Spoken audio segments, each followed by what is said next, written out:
Hello, my friend. Welcome to this podcast on the Daily English Podcast channel. Yes, welcome. We are so glad you were here with us. Think about the street outside your window right now. If you have a medical emergency at 2 o'clock in the morning, how long will it take an ambulance to reach you?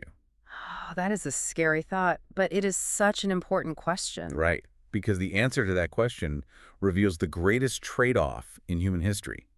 It shows the big choice between city convenience and country peace. Absolutely. And today we are taking a deep dive into this classic debate. We really want to understand the different ways people choose to live. Exactly. So what are we looking at today? What are our sources? Well, our sources today are transcripts from everyday English conversations. In these conversations, ordinary people talk about, where they grew up. Yeah, and where they currently live, right. Exactly. And most importantly, they talk about where they dream of living in the future. So we will look at the bright sides and the dark sides of both the city and the countryside. And we will explore this topic using simple, clear English. The goal of this deep dive is to help you figure out how these environments actually work. Yeah, we want to understand why they make us feel stressed or why they make us feel calm. So let us start with the big city. Think of massive places like New York, London, or Tokyo. Millions of people live very close together. Right, so many people in one place. Yeah, and the sources show one clear benefit above all others. The city is incredibly convenient. It really is. But convenience is not magic. It is created by a specific mechanism. The secret is density. Density. Can you explain that simply for us? Sure. Density means putting a massive amount of people into a very small space. You cannot have a coffee shop open 24 hours a day if only 10 people live near it. Oh, I see. Because the coffee shop, you'd lose money and close. Exactly. But in a dense city, thousands of people are awake at all hours. Some people work at night, some people wake up very early. So because of this high density, the coffee shop can stay open all the time. You got it. That is how the city works. I noticed this pattern in the sources too. The high number of people creates a high number of choices. You do not just have one place to buy food, you have hundreds. Yeah, it is amazing. If you are hungry late at night, you can walk outside and find almost anything. You really can. You can walk down one single street and smell food from all over the world. You can smell Italian pizza baking. Oh, and spicy Indian curry. Yeah, or Mexican tacos. You do not have to travel the world to find these things. The high density of the city brings the world directly to your street. And, the density also supports important services. In a big city, a major hospital is usually only a few kilometers away. That is a huge benefit. It is. There are huge gyms with modern equipment. There are large schools and universities, too. Businesses build their offices in the city because they need to hire from that large crowd of people. Which means the city is the center for jobs and careers. Exactly. If you want to work in finance, technology, or fashion, the city holds the most opportunities. And we must also talk about entertainment. A large population can pay for big events. A famous music band will travel to London because 50,000 people will buy tickets to the concert. Right. Big cities have giant art museums. They have huge theaters for plays. You can find something new and exciting to do every single weekend. But let us look at the dark side. All of this activity comes with a heavy price. It does. It really does. The biggest problem mentioned in our sources is the fast pace of life. Yeah, the fast pace of life is driven by competition.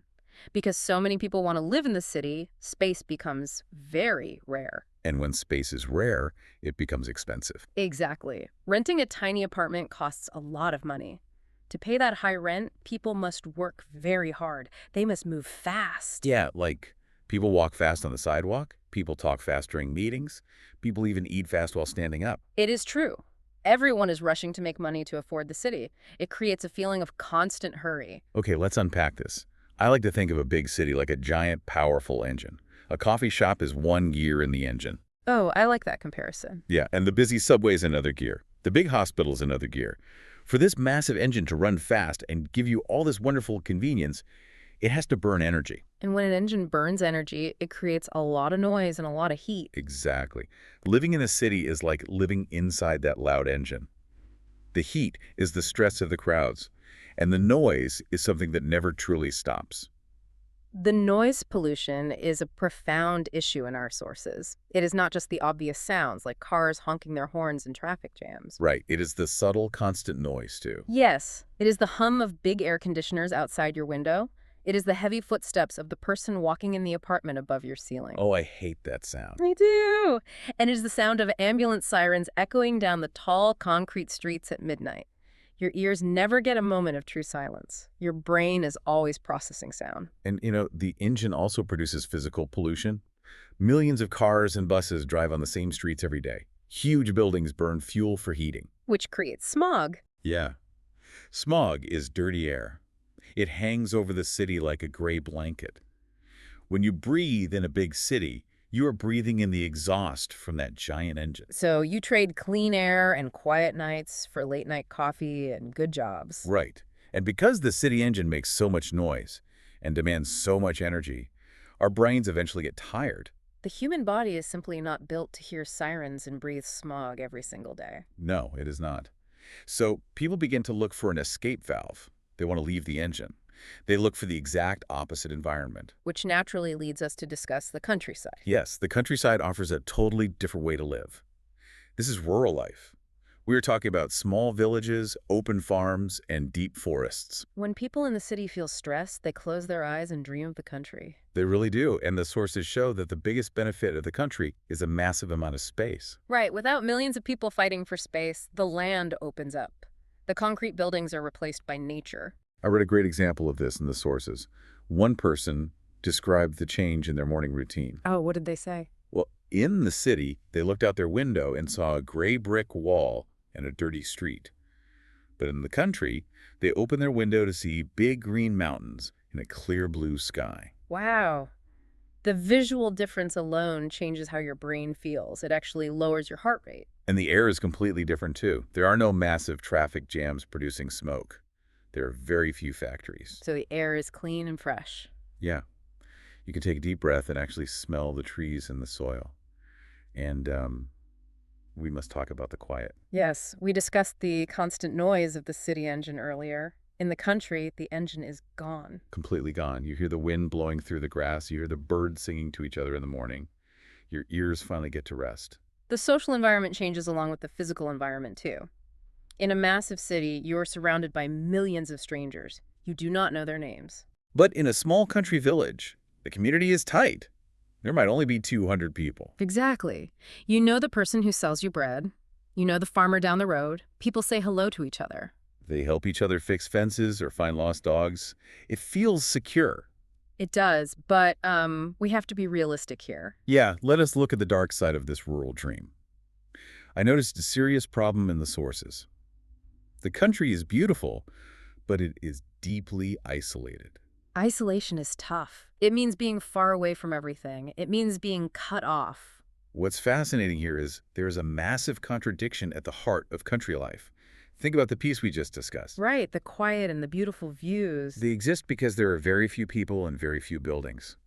The distance from the city creates the peace, but that exact same distance creates dangerous isolation. Oh, that is such a good point. The peace and the danger come from the exact same physical distance. I saw a perfect example of this in one conversation. A person lived in a beautiful farmhouse, but the nearest supermarket was 20 kilometers away. Wow, 20 kilometers just for food. Yeah. In the city, if you need milk for your morning coffee, you walk downstairs. In the country, if you forget to buy milk, you have to get in your car and drive for 40 minutes total. You lose a lot of time just traveling for basic human needs. And that travel time becomes a matter of life and death in an emergency. Remember the ambulance question from the beginning of our deep dive. Yes. If a hospital is 40 kilometers away, a simple accident becomes very dangerous. Exactly. If you fall and break your leg, you cannot walk to a clinic. You must wait for an ambulance to drive out to the country, pick you up, and drive all the way back to the city. And that can take over an hour. That is terrifying. It is. The isolation also forces you to own a car. In the city, you have subways and buses because millions of people share the cost of public transport. But in the country, the government will not build a train station for a village of 50 people. It just costs too much money. So there is almost no public transport. If your car engine breaks, you are stuck.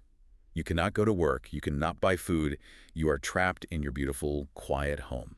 And, This isolation is especially hard on young people. The sources highlight how teenagers struggle in the country. Oh, definitely. Teenagers have a lot of energy. They want to see many friends, they want to experience new things, but in a small village, there is no shopping mall, there is no movie theater. There are no big music concerts. Right, so the young people often feel incredibly bored, they feel like the world is happening somewhere else, and they are missing it. Before we move on to solve this debate, we need to pause.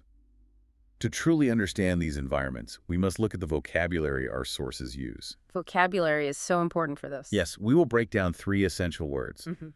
These words capture the entire feeling of the city and the country. The first word is convenient. So when we describe a city as convenient, we mean much more than just having stores nearby. What does it really mean then? Convenient means an environment that saves your personal time and saves your physical energy. It removes the daily struggle. You do not have to grow your own food. You do not have to fix your own water pipes. Right. Someone else does the hard work and you just pay a small amount of money to get the result instantly. Exactly. Now, what is the second word? The second word from the sources is crowded. Crowded means a space is forced to hold more human beings than it comfortably should. Like a busy train. Yes, a crowded place means you must share your personal space with strangers. If you ride a crowded subway train, you can feel the shoulder of the person next to you. You can hear their phone conversation. You cannot stretch your arms. The space is completely full of human bodies. Exactly. And the third essential word is peaceful. Peaceful is the opposite of a crowded, noisy engine. A peaceful environment means your mind can finally rest. No sirens, no rushing. Right. There are no loud alarms forcing your brain to pay attention. There is no crowd of strangers to watch out for. A peaceful place is calm, slow, and completely free from stress. Here's where it gets really interesting. These 3 simple words, convenient, crowded, and peaceful, completely summarize the entire human struggle of choosing where to live. They really do. You cannot separate them. Consider the connection between convenient and crowded. You want the convenience of a hospital, a huge supermarket, and a 24-hour coffee shop on your street. But to pay for all those businesses, thousands of people must live on your street. Right. Therefore, to have a convenient life, you must accept a crowded life. The convenience requires the crowd. And consider the connection between peaceful and convenient. You want a peaceful house with no noise and a view of the mountains. But to get that view, you must move far away from the big buildings and the crowds. And moving far away means you leave the businesses behind. Therefore, to have a peaceful life, you must give up the convenient life. You cannot have both at the same time. You have to trade one to get the other. This naturally leads our sources to search for a compromise. Since both extremes have major problems, people ask, well, do we have to choose just one? Yeah, do we have to suffer the stress of the city or suffer the isolation of the country? Exactly. People look for a middle ground. A middle ground is a place that tries to balance the 2 extremes. Mm. Many people in the sources find this balance in a small town or suburb. Right. Imagine a town with maybe 50,000 people. It is not a massive city of millions, but it is not a tiny village of 50 people either. A town of 50,000 people creates a very interesting balance. There are enough people to support a small hospital. There are enough people to keep a few supermarkets open. There is a high school for the teenagers, too. Yeah. You get a basic level of convenience. You do not have everything, but you have what you need to survive comfortably. Yet the town is small enough to avoid the worst parts of the big city engine. You do not have massive traffic jams that trap you in your car for hours. And you do not have dark smog blocking the sun. No, you have a backyard with grass. You can sleep at night without hearing ambulance sirens constantly. You get a basic level of peace. It is not perfect isolation, but it is calm. Some wealthy people in our sources try a different kind of middle ground, though. They try to buy both lives. Oh, yes, the two-home strategy. Yeah. They own an apartment in the busy city for the weekdays. They work hard, eat at fancy restaurants, and use the city engine. Then on Friday night, they drive out to a small country house. They spend the weekend in the quiet forest to recover their energy. Then they return to the city engine on Monday. But that requires a lot of money. For most people, the choice of where to live simply changes as they grow older. That makes sense. Your needs change. In your 20s, you have high energy. You want to build a career. You want to meet a romantic partner. The crowded, convenient city offers you those chances. But in your 40s or 50s, your goals change. You might have children. You want a safe yard for them to play in. You want quiet. So you move toward the country. If we connect this to the bigger picture, We must understand how our daily environment actually changes our human brain. Oh, this is fascinating. The place you live shapes your personality over a long period of time. The human brain is highly adaptable. It learns to expect what it experiences every day. I see how that works. If you grow up inside the giant city engine, your brain learns to need high stimulation. You become a person who loves energy. You feel comfortable surrounded by thousands of strangers. The loud noise of a busy street does not scare you. It makes you feel alive. But if you're put in a quiet country field, your brain feels confused. The silence actually makes you feel nervous. And, the reverse is also true. If you grow up in the peaceful country, your brain expects calm. You learn to appreciate subtle changes in nature, like the sound of different birds. Your nervous system is relaxed. Yes. But if you visit a massive city, the sudden noise, the bright lights, and the rushing crowds overwhelm your senses. You quickly feel exhausted. You need to return to the silence to recharge your mental battery. Your environment builds your internal world. So what does this all mean? We have looked at the giant, convenient, but crowded engine of the big city. And we have looked at the beautiful, peaceful, but dangerously isolated countryside. We have explored the middle ground of the small town, and we have seen how these places change who we are. It means the perfect place to live does not really exist in reality. A place is only perfect if it matches what your mind and body need at this exact moment in your life. Right. If you need growth, opportunity, and speed, the city is your perfect home. If you need healing, rest, and connection to nature, the country is your perfect home. It is perfectly normal to love the crowded city today, but dream of the peaceful country tomorrow. As you change, the environment you need changes with you. This raises an important question, and it is a thought we want to leave you with today. We spend so much time dreaming of moving to a new, perfect environment. We really do. But what if the place you dream of isn't actually your ideal home? What if you are simply looking for the exact opposite of whatever is causing you stress right now? That is a deep way to look at it. If your boss at your city job is yelling at you and the traffic is terrible, you close your eyes and dream of a quiet farm. You think you want to be a farmer. But if you actually lived on a lonely farm, shoveling dirt in the freezing rain with no friends around, you'd close your eyes and dream of a warm, crowded coffee shop in the city. Exactly. We often do not want a permanent new life. We just want a temporary break from our current struggle. We seek the opposite of our daily pain. It is a fundamental part of human nature.